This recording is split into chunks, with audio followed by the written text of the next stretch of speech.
Welcome to the Lucentlands podcast. We have identified the need for a platform where industry leaders and innovators in the agricultural sector can share their stories and inspire others. We hope you enjoy listening to this as much as we enjoyed speaking to these people. Welcome. Hi, Linda. Good to see you again, or hear you again at least. Hi, Devald. Good to see you both as well and hear you. Yes.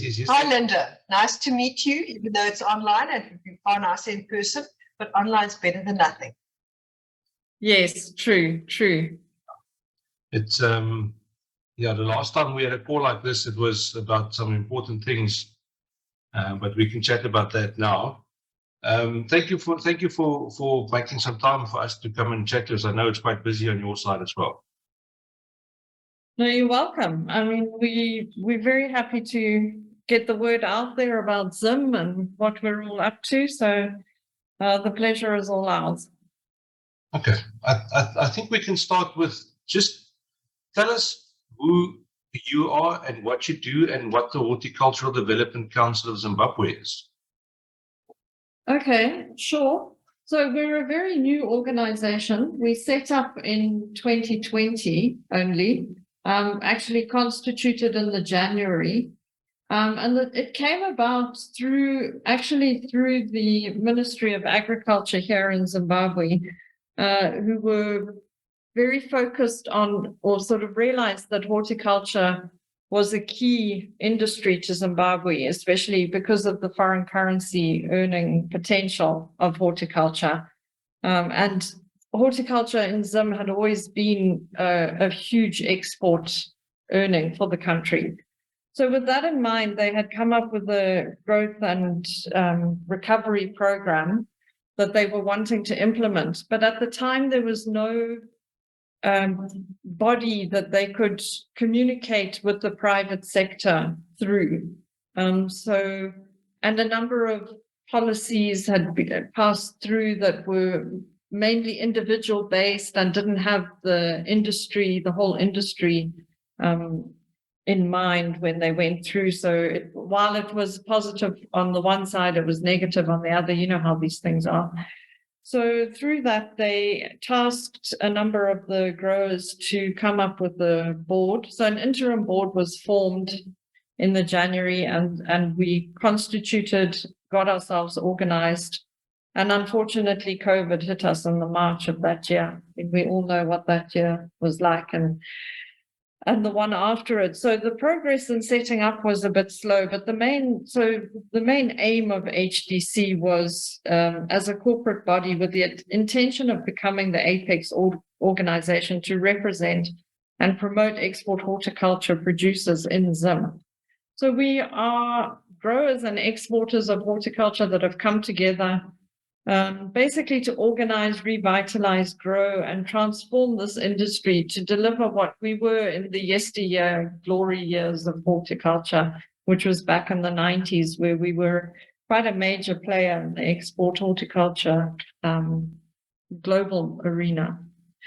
So our members, so we're mandated obviously under that. There's two parts to that recovery and growth program. One is the presidential side and one is the private sector. So HDC has been mandated to coordinate by government that program, the private sector part of that program, which provides a unique platform for us in terms of policy advocacy. And believe you me, there are a number of those that are definitely not conducive to what do we call it, an ease of doing business, shall we say. It's quite a tricky environment that we're operating in, and I know you've experienced some of that yourself.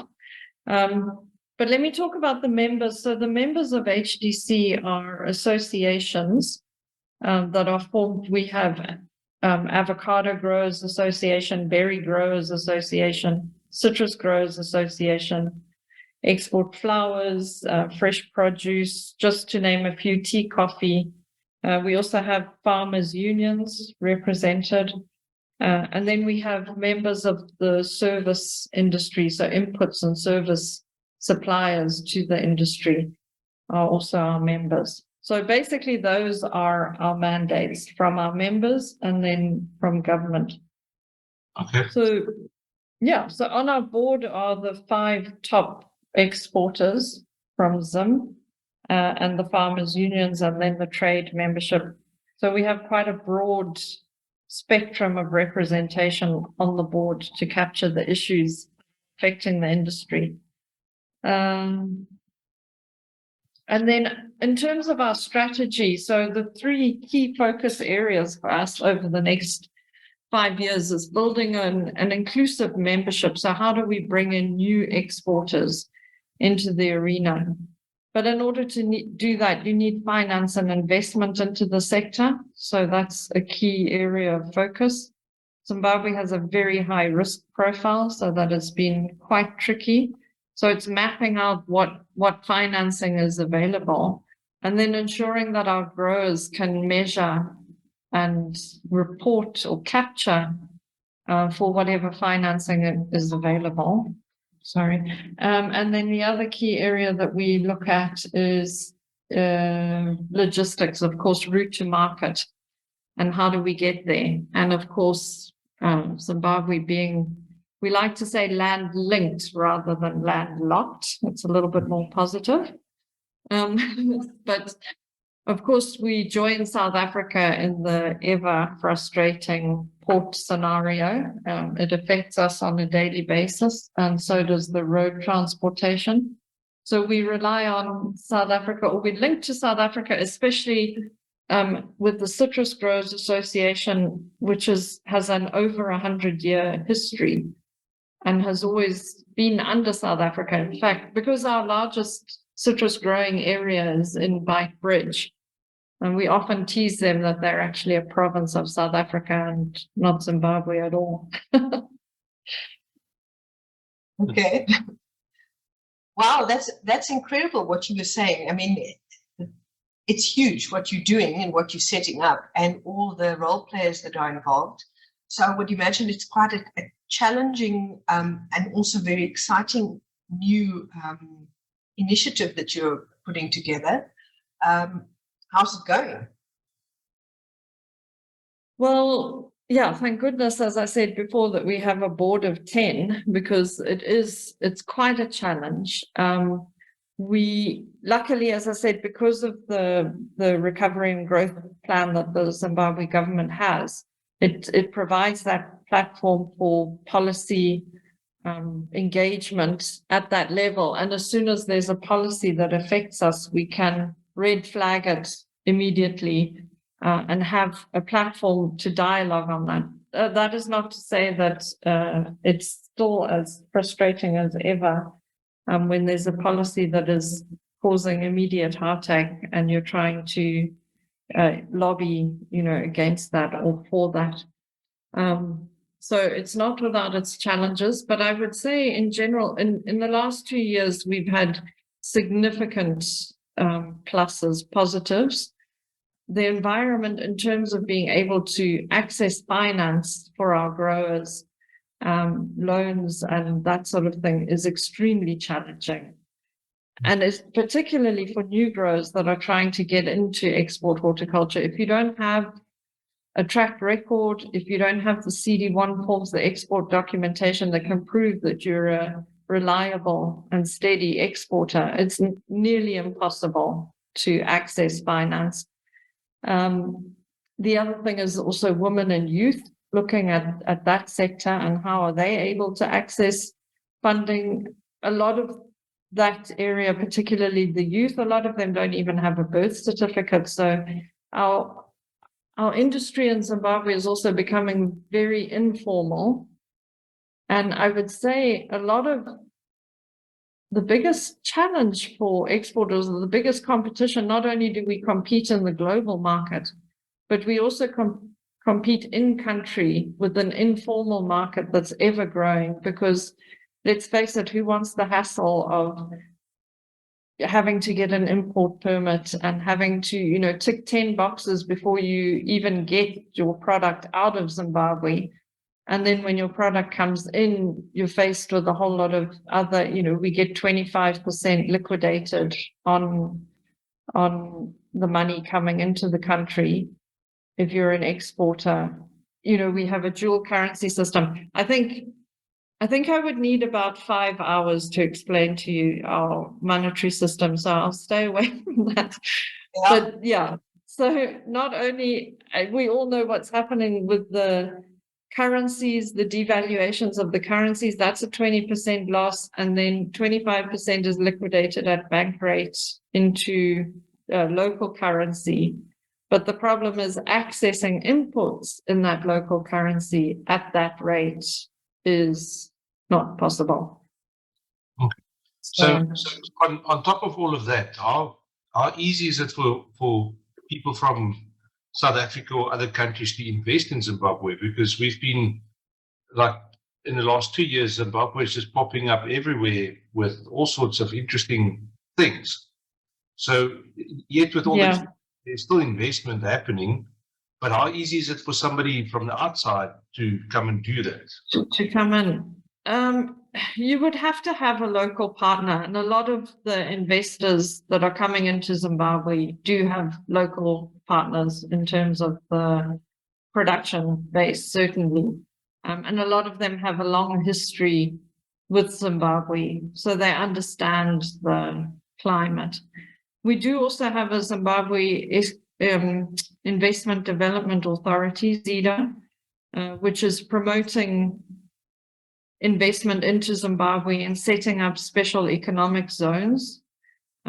These are also looked at a case-by-case basis. So it's a good entry point into investment in Zimbabwe.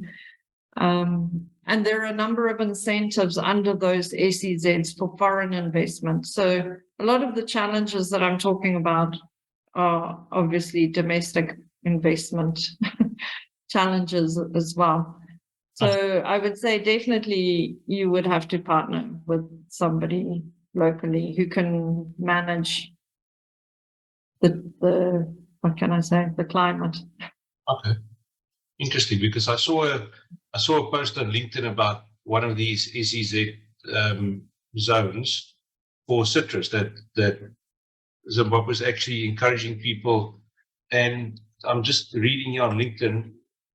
Special economic zones are designated geographic areas within an economy where business activity is subject to different rules that are more free market orientated than customary or national law. So just on that, is that to encourage people from outside to come to Zim and plant more citrus to grow the market there?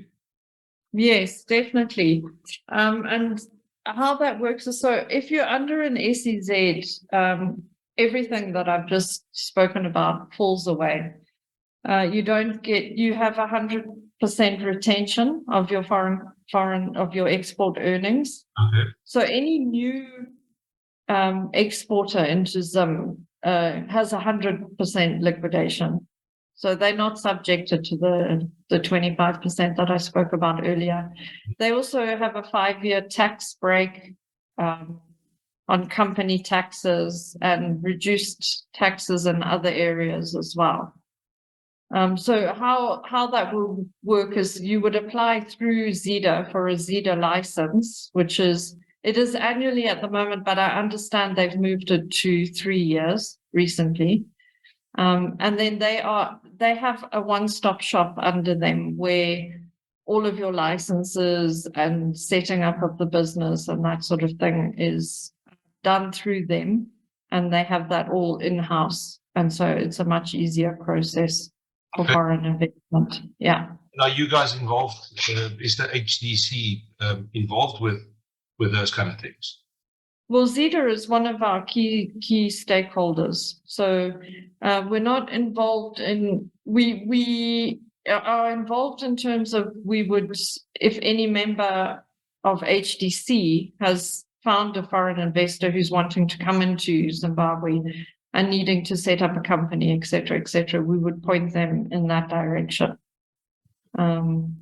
Yeah, and then it's advocacy. So we work with ZIDA to say what is important for horticulture and the policies around what is required, and they assist us in our advocacy as well, in pushing forward to attract investment. Or policies that would detract from investing in Zimbabwe, they would also take up on our behalf.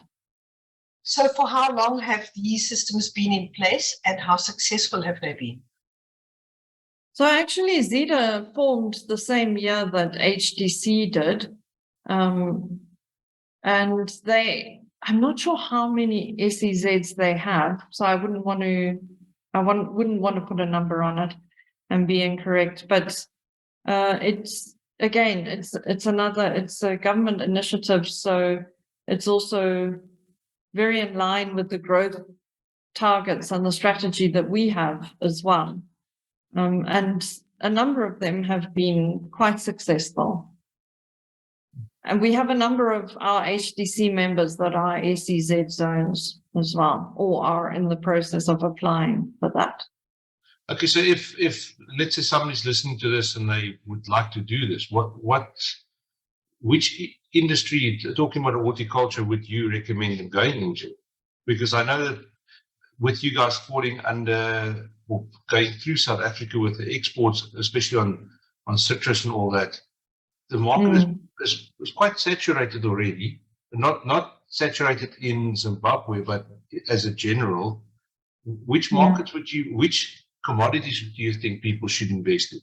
Just from what you've seen, that's got a lot of potential. Well, I would, it is a bit, as an industry body, I can't really say, well, you should go into these, but I would advise, if anybody is wanting to invest in Zimbabwe, definitely reach out to HDC. It would also, I would definitely say they would need to do a bit of research into what are our top 5 exporting commodities, and we can certainly assist with that and point in the right direction. As I say, we have commodity associations or sector associations under us with representation on HDC. So if it's berries, for example, or citrus, or then we can point you in the direction of that specific sector. The EU market is challenging at the moment because of the number of laws that have just come in, the new regulations that are affecting both of us, South Africa and Zim. But there are other routes to market, and there are other markets as well. So that actually brings me to a question I was wanting to ask you, and that is that you've been speaking mostly about the export market for people that do not live in Zim. To what extent are you also involved with the local market, and to what extent will these products that are being produced by the horticultural people end up on your local market? Is there a split in any way that you could say so much is exported and so much goes to the local market? It would just be interesting for us to know what ends up in the retail sector in Zimbabwe on the shelves as fresh produce. Yeah, Louise, I don't actually have, that's a good question. And I'll definitely look into that because I don't have those percentages per se. But of course, whether particularly for citrus, a certain amount of it, tonnage of it, goes to juicing and to value addition as well. So there is quite a large percentage that does go into the local markets, especially because there's second grade or A grade, B grade, or that sort of thing. And because markets, depending on your export markets, it depends on how sensitive they are with that sort of thing. If it's a premium product like blueberries, the entry to the market is very high. So there is, and particularly at the end of season when other countries, Zimbabwe has that unique window where we can hit the global market early. But towards the end of the season, when the Latin American countries come in, we have quite a glut or an oversupply, and that does get onto the local market. So value addition is another area if anybody is looking to invest in Zimbabwe. There's huge opportunities for value addition in Zimbabwe. And again, to export through value addition is another option. And it's an area of HDC's focus very much. Yeah, because orange juice, for instance, is a lot easier to transport, and it's not as fragile as fresh fruit. So yeah, exactly.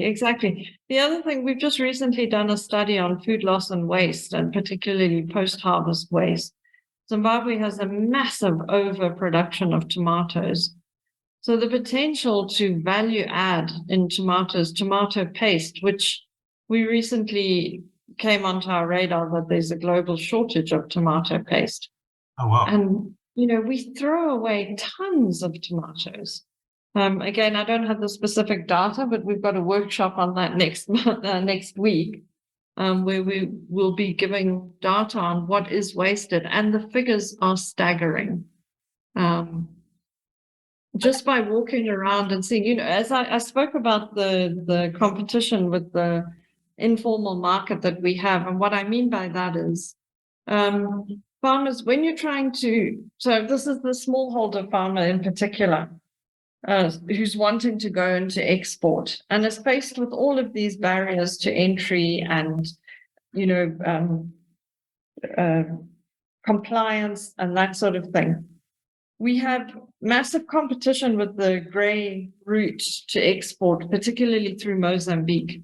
So if a guy comes to his doorstep and collect, and I've actually seen it happening, because I was speaking to a farmer saying, you really need to get it, because we're a Horticultural Development Council. It's part of my job to develop the industry. So I was thinking I was being extremely clever, giving my whole speech about needing to go to export. And this farmer just said to me, here's my guy. He's just arrived at my doorstep. He's collecting my product. I don't have to pay any transport charges. Nobody hassles me. I don't have to deal with the bank. Nothing. He gives me cash US dollars at my gate and he's off. Why would I want to export? And I had no answer for him. And there are a lot of large commercial farmers in Zimbabwe that deliver to the local markets, which we call musikas, that are in there's a local market in every large town in Zimbabwe, and they paid cash. So it's my biggest case study for advocating for an ease of doing business environment for Zimbabwe. Plus, the guy doesn't lose 25% of his export earnings either. Yes, So it's, the work is never easy, and we will definitely be employed for a long time because of that. But it's the thing that we face on a daily basis. And then, I was talking about food loss and waste. So while I'm standing in the field talking to this guy about the person who's coming to collect on farm, I'm standing in a field of maize with, I can't tell you the amount of thrown away tomatoes just lying there in the field. It was what got me talking to him, because I couldn't believe that the stuff had been thrown away. And he said, if the guy doesn't come, it's cheaper for me to just dump it there than to try and do anything else with it because of the transport costs. Yes. Sun-dried tomatoes. Oh my Exactly. You just need a piece of shade cloth and a couple of pegs. You've got those delicious sun-ripened tomatoes. If you can just get it dried, then at least you're also not dealing with a fresh product, which has to be refrigerated. Yeah. And I mean, that delicious. And then if you're doing that sun-dried tomatoes or the tomato paste, you're not having to meet a whole lot of premium product compliances and global gaps and the smetters and all of that. And the thing, sun-dried tomatoes. Sun-dried tomatoes is sold as a premium product everywhere. Yes, once it's value added. Yeah, exactly. So, remember where you heard this. Value add and invest in Zimbabwe. It's not that scary. But how easy would it be for, let's say, Louise and I said, right, we want to come and set up a sun-drying tomato thing in Zimbabwe? What kind of hoops would somebody like us have to jump through to do that? Well, you would reach out to HDC and we would point you in the right direction of where to go. And we also introduce you to growers that are already existing and, value adders that could also point you in the right direction and give advice and Sure. and lead you through. It shows that there are opportunities. There's always opportunities. You mentioned Always. something which I'm interested to know again, as South Africans, it's something we don't know. You mentioned that Zimbabwe considers itself a land-linked country. And as you are somewhat further north than us, I do know a lot of exports come through South Africa. But do you export through any of your other neighboring countries? You mentioned Mozambique. Do you go to the west coast of Africa at all? We are, of course, because of the challenges that we faced over the last 2 years, we are looking seriously at those routes. Definitely, we have to. So not at the moment, but in the future, yes. Okay. Because I must say there's been a lot of positives coming out of what people are saying, very positive things about the systems in Mozambique. Maputo port seems to be doing quite well these days. So I would imagine that would be of good news to you. Yes, very much so. Yeah. Are your exports through that port growing? I understand that they're definitely looking at it. As I say, there's small amounts, but there's a lot of infrastructure development that needs to happen at both Beira and Maputo. I remember when we did the citrus thing, one of the big things was the cold storage or the cold chain.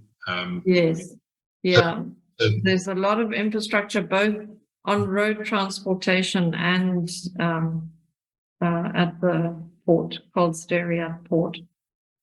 Yeah. Okay, given that the challenges that you are facing by road and sea transport, and given the fact that Zimbabwe is able to enter the market at critical times before a lot of other places are producing things, are you sending anything out by air freight? And if so, how much? Yes, we do send via air freight. Again, I don't have that specific number off the top of my head, but we're about 80. I don't even want to put a figure. No, I've got a dollar figure, not a tonnage figure. I don't have the tonnage figure on me, Louise, but we do air freight out.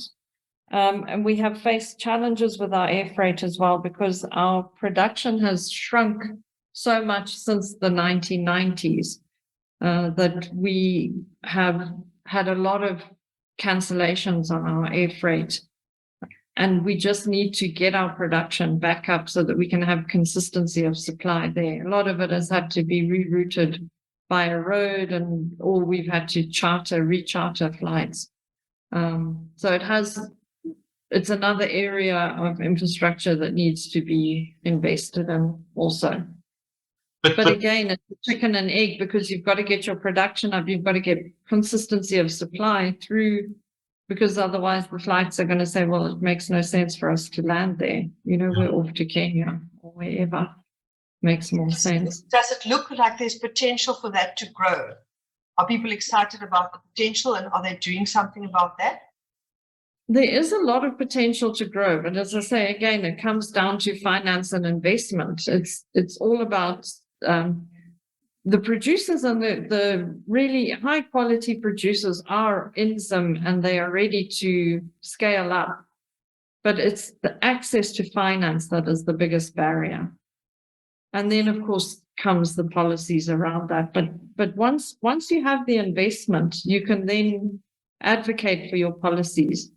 Same thing with, the infrastructure. We need investment into the production so that we can justify somebody spending a fortune, or, few millions of dollars to build new cold storage at our ports, or to have more flights coming in.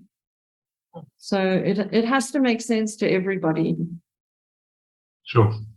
No, it's when I was there, I asked Andrew, after we've done all the live streams and inspections and everything, I said to him, Andrew, with everything that you've got against you, the logistics and the costs and all of these things, is it still worth it to farm in Zimbabwe with citrus? And I said every single day. So it definitely is. If you've got the balls to face all those challenges, I think you can make a big success from it. Absolutely. And it just makes an organization like HDC more relevant, because we're all fighting together for the same thing. And like they say, there's, safety in numbers. The bigger your voice, the more you'll be heard. And Zimbabweans are pretty passionate people. We don't give up easily. There's always a plan B. I'll never forget. Well, I've had no reference of Zimbabwe before I went there, and so my experience. Well, we all know I had a bit of drama getting through the airport. I knew this was coming. But yeah, apart from that, it is what it is, and we had to deal with it, and we could. But now, like I said, I have no reference to whatever is going on there, how things are done, anything. So I asked one of the managers on the farms the same question as I asked Andrew, and I said, so is it still worth it? Yeah. And his words, and I quote, was, he said, Zimbabwe is fucked up, but it's our fucked up. And I will never leave this place. Exactly. Home, what do they say? Home is where the heart is. Home is home. But looking and meeting those people, I can see why they stay there. They're such amazing people with, and even the teams that was up north in Harare and around there, they had the same experience. Everybody was incredibly friendly to them and nice to them, and did a lot of stuff for them, and also the operations that the guys ran was incredible. So I think the outside world has got the perceptions of Zimbabwe is still not what it is. Yeah, I would say I have to agree with you. I definitely think that the unique selling point of Zimbabwe is the people, 100%. And people, they're not interested in all, the issues and that sort of thing. They just get on with it. Somebody mentioned to me, actually, because I had visitors around about the same time that, foreign visitors into Zim, at the same time that we were working on your project. And a number of them said to me, I can't believe how everybody just gets on with it. And that's Zimbabwe for you. We just get on with it. And it was safe. It was, because we ended up into an African country and used to South Africa with its issues. I didn't feel unsafe at any time. And the people leave the doors unlocked and the vehicles open, and it was, obviously where we were, you had to come through quite a few hyenas and elephants to do, but still it was safe. Did you agree with me when I told you were going to paradise? Oh yes, yeah. It was, I don't think paradise describes what it was. Oh, let me throw the question back at you then, Devon. How did you find them? What was the thing that stood out the most for you? I think you just said the people, but besides that, what kind of surprised you the most? It was simple things like on the way from Bulawayo, obviously the road is not in a fantastic condition, but one of the things that I saw is that there were guys next to the road filling up potholes and expecting a tip from whoever wants to give it to them driving past. And yes, you might think, okay, right, this is just a guy that needs money, but to fill up potholes, I've never seen that in my life in South Africa. And it's a simple thing. Even if they're filling it up with soil next to the road, it will save you a tire somewhere. Yeah. And Zimbabweans will always find an opportunity. As hard as our economy is and as harsh as it is. And I think that's why we have such a huge informal sector, is because people just make a plan. to get by on the day to day. And if filling potholes is the way to do it, then so be it. Yeah, that was one of the few things that I saw, but it was the officials that we dealt with while we were there. Everybody was just super friendly and helpful and keen to learn, and it was just a great experience. I must say that at the end of the week, I was keen to get home.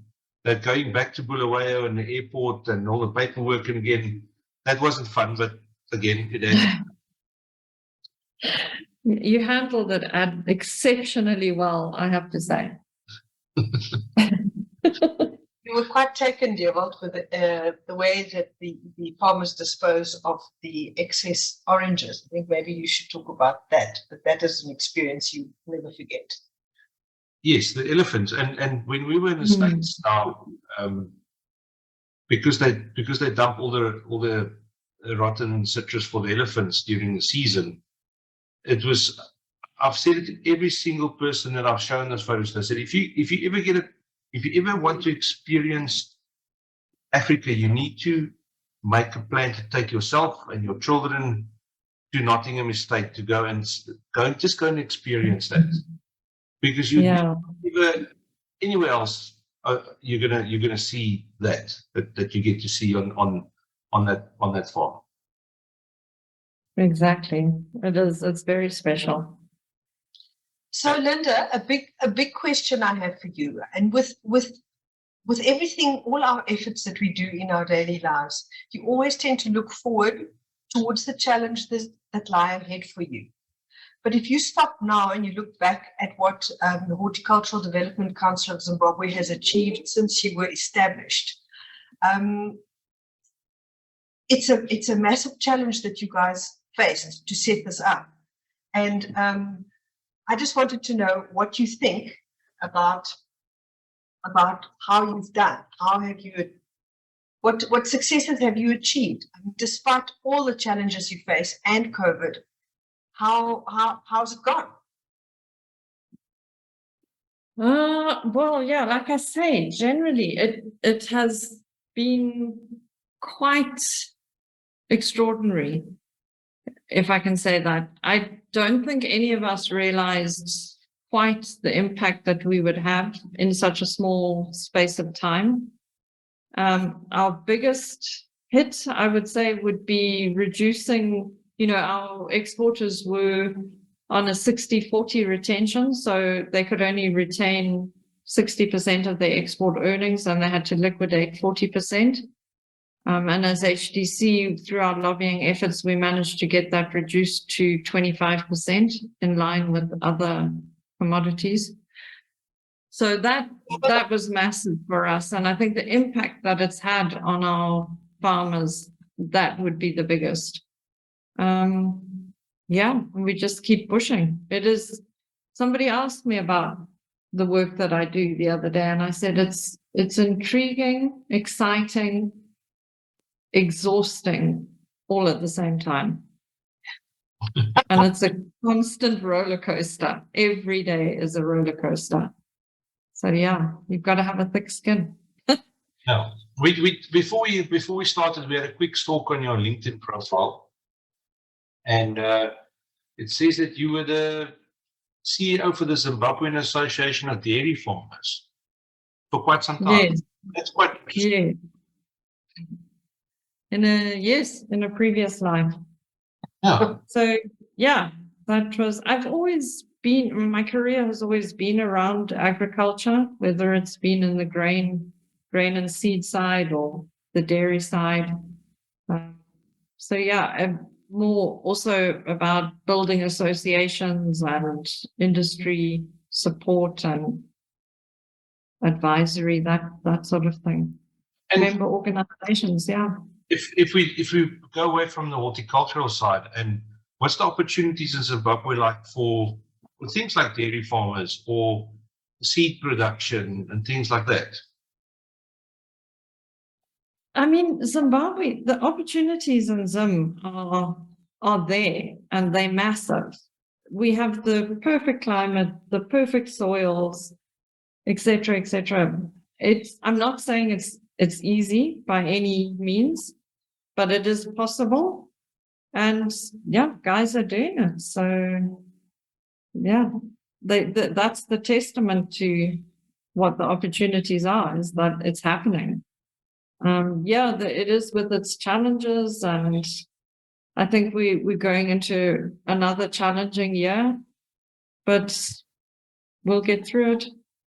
Yeah, if there's a saying, this too shall pass, and that it will pass.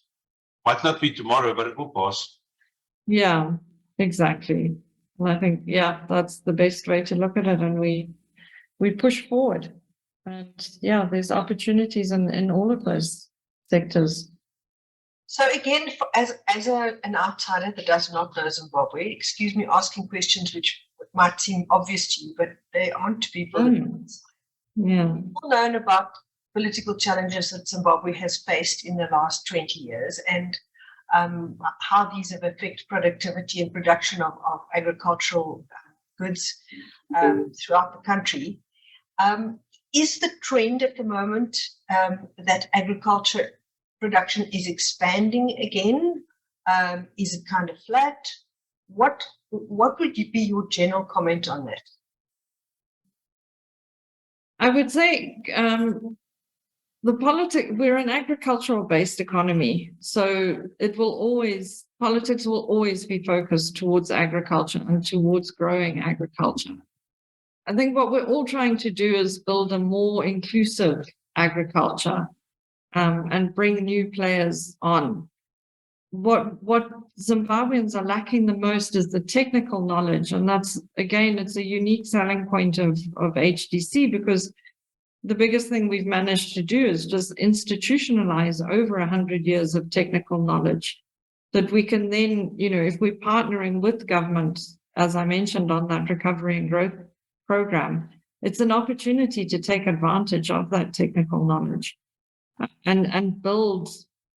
We need to rebuild our agricultural institutions and our institutions of learning and mentorship programs, and resuscitate or retrain our labor and that sort of thing. But the opportunities are there, and What's the plan how to get that technical knowledge to the masses in Zimbabwe? What have you got planned to do that? Okay, so from HDC side, the way that we see, the best way that we see that happening is through what we call the hub and spoke models. It's not a new term or by any manner of means. It's basically the contract farming model, where you have a central hub, be that a pack house or a commercial farmer or an irrigation scheme or a exporter, some kind of gathering unit, and then the technical expertise through that, because when you have contracting farmers around that hub, the technical expertise and training can be facilitated through the hub and passed on. Again, so can it with technologies and innovation and financing. We're looking at financing models that will include women, youth, and smallholder farmers, that are basically, how do you bank the unbankable? Because our commercial banks in Zimbabwe are just not coming to the party on that. They're still needing bricks and mortar collateral, which excludes that whole sector. So it has to be very much a collaborative effort, and we have to work with government on it. And, we don't have the answers at this stage, but let's leverage on other countries that have done it. And, leverage on the UK and the EU, which are our key markets, as well as others, and see how they've managed to do it in other countries in Africa.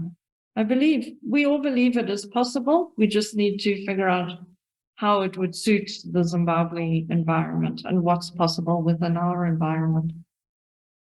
Sure, it's quite a big challenge, but in general, if you look at the young people in South Africa, it's a big thing, because everybody wants to go to the city and work for ad agencies and What is the general feeling about agriculture under young people? Because South Africa, it is a challenge. The people that come from agricultural background, they are more inclined to do it. But anybody that grew up in a city, they have got no connection with agriculture. No connection.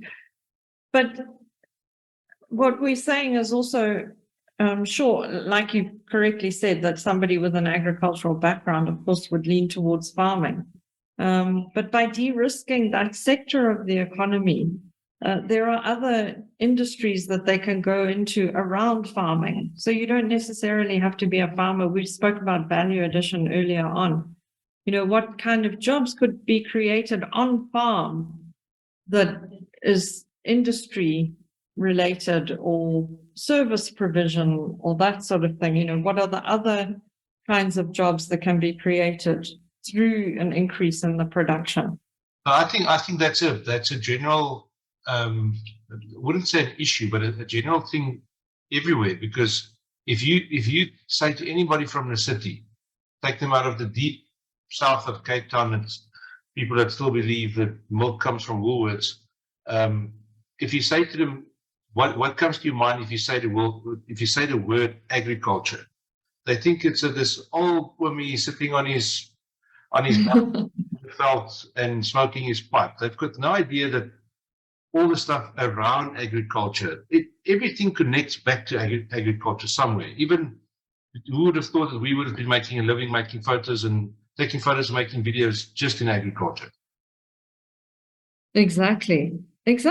I mean, there's a classic example. So involved in agriculture, but yet providing a service to agriculture, not necessarily having to farm yourself. Yes. And how do we make it attractive to youth? How do we make agriculture attractive to youth again? And get them out of the cities? Because let's face it, our cities cannot cope with the influx from the rural areas. It's just not. Our support services, we're facing the same electricity challenges that you guys are facing as well. Not to mention water and sanitation and all of those. Yeah. Well, I think we've had a really good chat. Is there anything you'd like to ask us or end with or anything like that? Tell me about what does South Africa feel about investing in Zimbabwe? Do you see that in the future on the radar? And what do you see as sort of the greatest synergies between our two countries? I think it's a lot of the farmers here, and I'm just talking this is my own opinion. I've got no idea if I'm talking nonsense or anything. I just think that a lot of people have got the wrong perception of agriculture, or it's got the wrong perception of Zimbabwe, let me rather put it that way, so that they are still scared of what it's like. I was scared coming to Zimbabwe for the first time. I'm not going to lie about it. You are nervous because you don't know what to expect. Yeah. And I think a lot of people are like that. Like these things that you guys are saying that the government's putting into place to attract investors, that's fantastic. And I think there's some big growers in South Africa that should really look at doing that. Diversify your crop. If you're a big citrus farmer, go into tomatoes. If you've got the financial backup to do that, go into farming tomatoes for tomato paste, for instance. Why not? Exactly. There are also several South African farmers and farming groups that are setting up and have set up production units in Zimbabwe. But I do think, first of all, as Gerald said, we're not qualified to really answer that question. It's a big question, and we can give our big.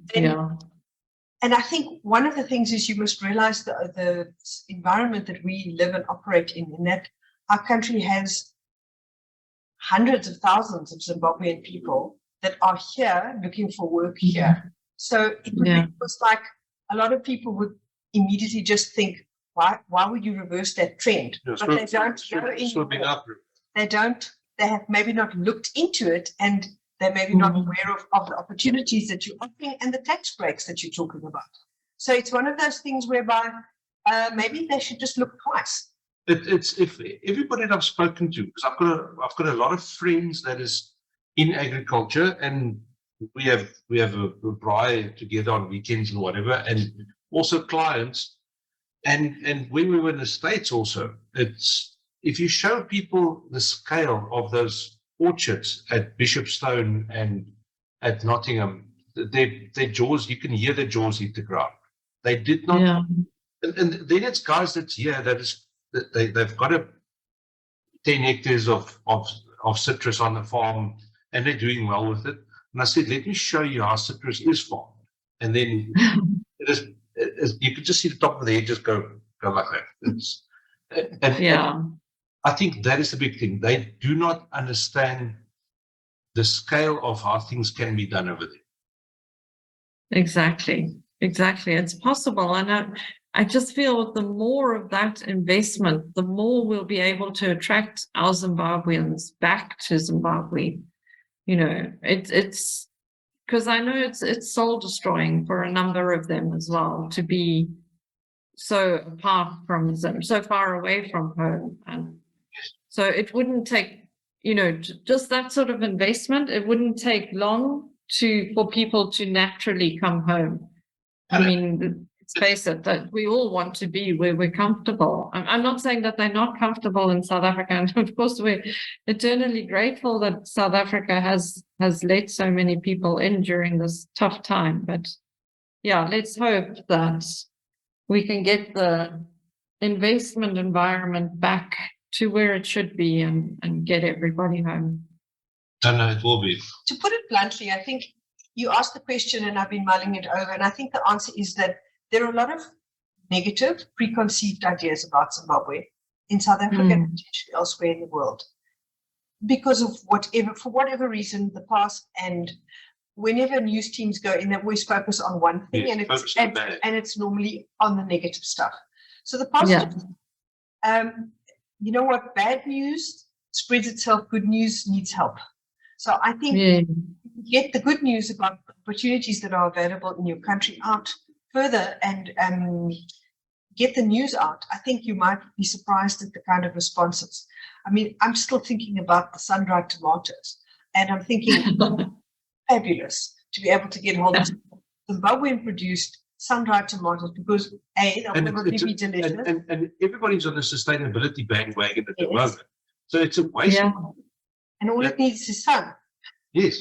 Which we have in abundance. Yes. And if you were to be producing that, it would be creating jobs. It would be creating an income. It would be creating foreign income.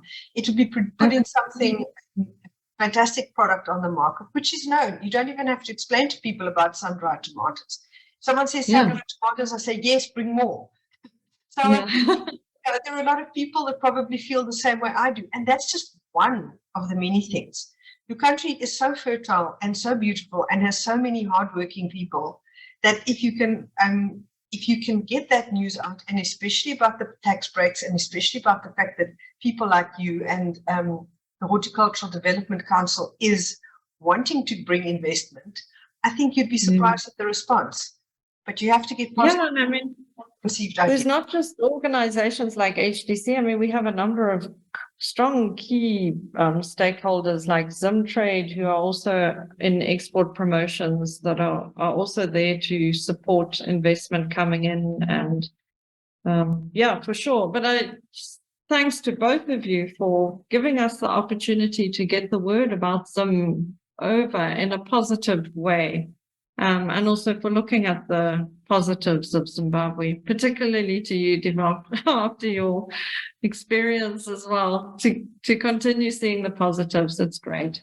It's an amazing place, and I was my preconceived notions were proven wrong. Even though that there was a little bit of issues, that was you call it school fees, and you get street smart, and next time you'll know what not to do, and.